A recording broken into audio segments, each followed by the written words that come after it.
bonjour et bienvenue chez nous au Petit Bulletin pour cette nouvelle édition d'un mois de cinéma consacrée aux sorties cinéma du mois de juin, mais aussi à un petit bilan du dernier festival de Cannes.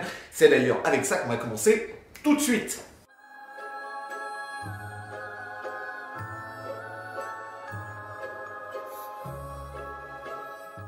Je vais être bref sur cette 68e édition du Festival de Cannes, dont on dira que la compétition a été décevante et que les 3 meilleurs films vus là-bas étaient des films qui étaient soit hors compétition, soit dans des sections parallèles.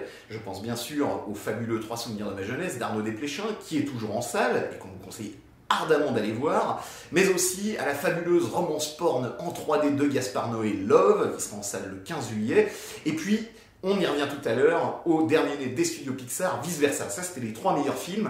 Maintenant, un petit mot sur la compétition, donc décevante, avec des films assez ratés, voire parfois assez vulgaires, disons-le, mais aussi quand même quelques très très bonnes nouvelles de cinéma. On va citer 5 films. On va citer par exemple La Loi du marché, pour lequel Vincent Lindon a obtenu le prix d'interprétation masculine. Le film de Stéphane Brisé est toujours en salle. Là encore, on vous conseille d'aller le voir. On pense aussi à Mountains May Depart, le dernier film de Jia Zhangke, un très beau film sur l'histoire de la Chine, mais aussi sur l'histoire de 3 personnages à travers 3 époques. Le film est reparti bredouille, tout comme Mia Madre de Moretti, un très beau mélodrame, sans doute un des films les plus aboutis du cinéaste. Là encore, son absence au palmarès était un peu étrange. Étrange aussi d'ailleurs que Rooney Mara, qui a obtenu le prix d'interprétation féminine pour le superbe mélodrame de Todd Haynes, ne l'ait pas partagé avec son excellente partenaire dans le film, Cate Blanchett, mais plutôt avec Emmanuelle Berco, qui est loin d'être à la hauteur, elle, dans le film de Mai Wen. Et puis un dernier mot sur un dernier film, évidemment la Palme d'Or, Dipan, le film de Jacques Audiard, très contesté, mais que ici nous aimons beaucoup et sur lequel on reviendra pour en dire le plus grand bien au moment de sa sortie, le 26 août. On passe donc aux sorties de ce mois de juin, et pour commencer, Loin de la foule déchaînée, le nouveau film de Thomas Vinterberg, dont, allez, soyons honnêtes, on n'attendait pas grand-chose. On se disait, tiens, Thomas Vinterberg, cinéaste un peu étrange, cinéaste qui va un peu à droite à gauche, dont on ne sait pas trop comment il gouverne sa carrière.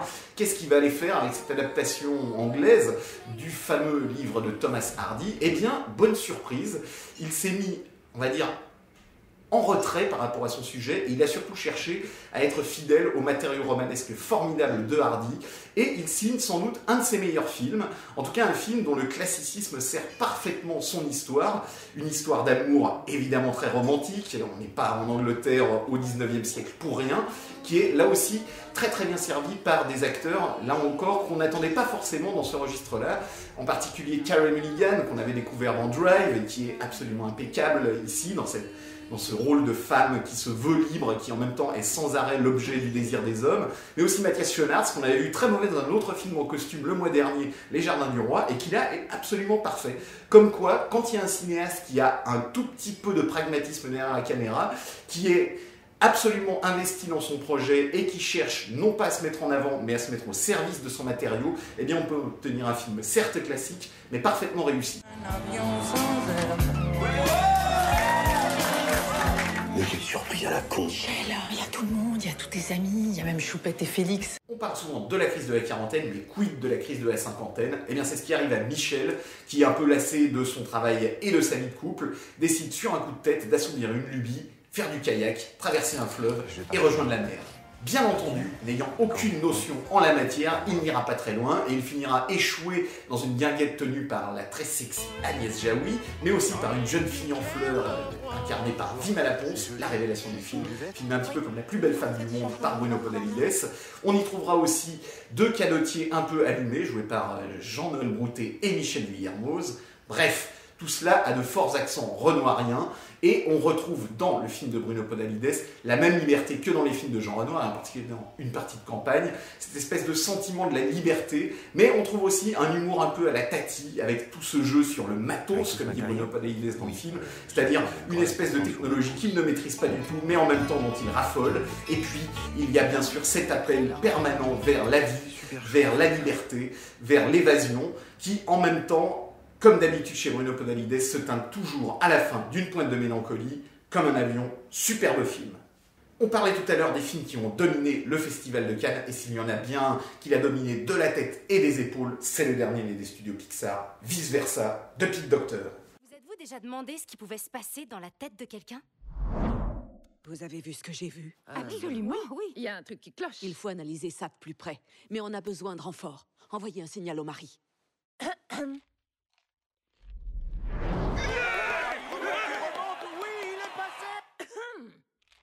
Oh là, elle nous regarde. Qu'est-ce qu'elle a dit? Quoi? Oh, pardon, personne n'écoutait, chef. C'est le soir des poubelles? On n'a pas rabattu le siège des toilettes? Quoi? Qu'est-ce qu'on a fait encore? Il a fallu 8 années au studio Pixar pour accoucher de ce qu'il faut bien appeler un chef-d'œuvre du cinéma d'animation, sinon du cinéma tout court. C'est un projet absolument dément que vice-versa, puisqu'il s'agit ni plus ni moins que de figurer ce qui se passe à l'intérieur du cerveau d'une petite fille de 11 ans. Et ce qui se passe à l'intérieur de ce cerveau, c'est quoi? C'est le mélange de ses émotions, le conflit entre ses émotions, toutes figurées par des personnages colorés et très caractérisés, qui élaborent, chacun à leur manière, les réactions de ces petites filles face au monde. Ça n'a l'air de rien, mais il fallait beaucoup de courage et beaucoup de culot pour tenter ce défi insensé qui consiste justement à représenter ce qui n'a jamais été représenté sur un écran, à savoir comment est-ce que l'on se construit un monde imaginaire, un monde intérieur, et comment ce monde est régi par des règles, et comment ce monde évolue aussi, puisque le sujet de vice-versa, c'est aussi la fin de l'enfance, l'entrée dans l'adolescence et surtout la naissance de la complexité émotionnelle. Tout cela est raconté à la manière des studios Pixar, c'est-à-dire comme un grand récit d'aventure palpitant, drôle, bourré d'inventions, bourré d'audace et avec parfois des trouvailles qui sont absolument fulgurantes et jamais vues sur un écran. On n'est pas prêt d'oublier notamment la traversée du couloir des pensées abstraites où d'un seul coup, le film se mue pendant 10 minutes en une espèce d'œuvre d'art totale, jamais vue sur un écran, j'insiste. Vice-versa, c'est un chef-d'œuvre, c'est une date dans l'histoire du cinéma d'animation et donc dans l'histoire du cinéma tout court. On termine ce mois de cinéma avec Une seconde mère d'Anna Mouillart. Une seconde mère, c'est un peu la dernière bonne nouvelle qui nous vient du nouveau cinéma brésilien, en pleine explosion, un peu comme le pays d'ailleurs, et d'ailleurs, c'est le sujet d'Une seconde mère, puisque Anna Mouillart a décidé à travers une fable douce amère, d'ailleurs plutôt douce qu'amère, c'est plutôt une comédie qu'un drame, de raconter ce qui se passe quand les classes sociales brésiliennes commencent à se craqueler et comment est-ce que l'ascenseur social se développe dans le pays et provoque de profondes mutations, notamment dans les familles. L'histoire, elle est simple. Val est une domestique qui a choisi de sacrifier sa propre famille pour s'occuper d'une famille de grands bourgeois, mais un jour, sa fille décide de débarquer dans la vie de famille et va évidemment bouleverser l'équilibre déjà fragile qui était instauré à l'intérieur. Faça que está podando, que eu faço que estou aguando. E vai espiando.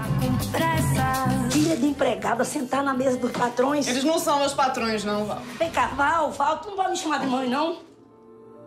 Sinceramente, Val, não sei como é que tu aguenta, viu? Como é que eu aguento o quê? Ser tratada desse jeito, que nem uma cidadã de segunda classe. Il fallait toute la qualité d'écriture et surtout toute la patience de la mise en scène pour ne pas tomber dans de gros clichés, et c'est très exactement ce que réussit Anna Mouillart, puisque on n'a jamais l'impression qu'elle est en train de faire un film à thèse, on a plutôt l'impression qu'elle regarde avec l'œil d'une observatrice un peu caustique par moment, mais surtout très attentionnée, comment est-ce que ces bouleversements vont affecter tous les personnages, que ce soit d'ailleurs les riches ou les pauvres, et comment est-ce que tous ces gens-là vont faire un parcours qui va petit à petit les amener vers une forme de vérité, et surtout vers une manière d'autonomie, en tout cas vers une volonté de s'émanciper. Et c'est toute la beauté du film que de raconter en douceur comment est-ce que le Brésil est en pleine mutation et comment ces mutations peuvent d'un seul coup mener peut-être vers une société un peu plus juste. Évidemment, là encore, il faut signaler l'excellente interprétation de Regina Casé, une actrice que l'on connaît peu en France mais qui est très populaire au Brésil par sa carrière théâtrale et télévisuelle. Elle est absolument formidable dans le rôle principal, le rôle de Val, toujours d'une justesse imparable, toujours drôle et extrêmement touchante à la fin, puisque Une seconde mère, ça se termine par une montée émotionnelle à laquelle vous aurez du mal à résister. Voilà, c'est tout pour ce mois de cinéma. On se retrouve le mois prochain pour parler des sorties cinéma de juillet sur les écrans, et ce sera l'été, et on vous promet d'ores et déjà de très très beaux films, car ça va être un grand été de cinéma.